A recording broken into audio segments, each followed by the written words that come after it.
Finally আমাদের এঙ্গেজমেন্টটা হয়ে গেল আলহামদুলিল্লাহ। দুই পরিবারের সবাই ছিল আর এঙ্গেজমেন্টের দিনেই আমাদের বিয়ের দিন তারিখও ঠিক করা হলো। সবকিছু নিয়ে সমস্যা, আমার ব্লাউজ কেন ছোট, আমার হিজাব কেন এভাবে পরেছি, এটা কোন জায়গায় প্রোগ্রাম করেছি, আরো কত কত সমস্যা আপনাদের। আসলে একটা কথা বলেন তো, আপনার চয়েস কি আমার চয়েসের সাথে মিলবে? আর মিলতেই বা কেন হবে বলেন? এখানে আমি লাল পরি, সাদা পরি, কালো পরি, এটা তো আমার চয়েসে, তাই না? এটা অ্যাপ্রিসিয়েট করতে না পারলে খারাপ ভাবে কেন বলেন? যার যার স্পেশাল দিন তারা তাদের মতো করেই করবে, এটাই সব অপেক্ষার অবসান ঘটিয়ে স্মৃতি আর বাপ্পির এঙ্গেজমেন্ট হয়ে গেল।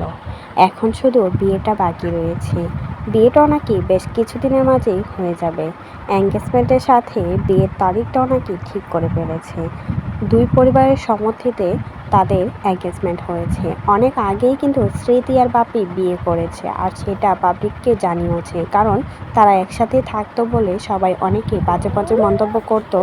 কি বলছিল স্মৃতি আর বাপ্পি নাকি লিভ টুগেদারে থাকছিল, আর সেটার জন্যই কিন্তু স্মৃতি বাপ্পি বিয়ের খবরটা সবাইকে জানিয়ে দিয়েছিল। বেশ 1 বছর আগে তারা বিয়ে করেছে গোপনে, আর এখন হঠাৎ করে অনুষ্ঠান করে দুই পরিবারকে নিয়ে আবারও বিয়ে করবে দুমদাম করে স্মৃতি বাপ্পি। তাই তো এঙ্গেজমেন্টটা এখনই করে ফেলেছে, আর বিয়ের দিন তারিখ সব কিছুই ঠিক করে আসছে বাপ্পির পরিবার। আসলে স্মৃতি অনেক ভাগ্যবতী, তার জন্যই কিন্তু বাপ্পির মতো এমন ভালো একটা স্বামী পেয়েছে, যে কিনা স্মৃতিকে অনেক বেশি ভালোবাসে, অনেক বেশি কেয়ার করে।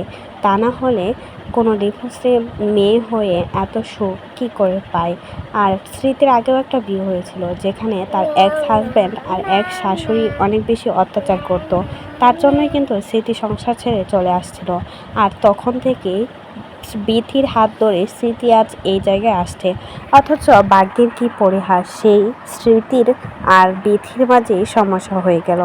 স্মৃতির বিয়েতে থাকলো না আর বিথি। তো এই বিষয়ে কোনো মতামত থাকলে সেটা জানাবেন অবশ্যই।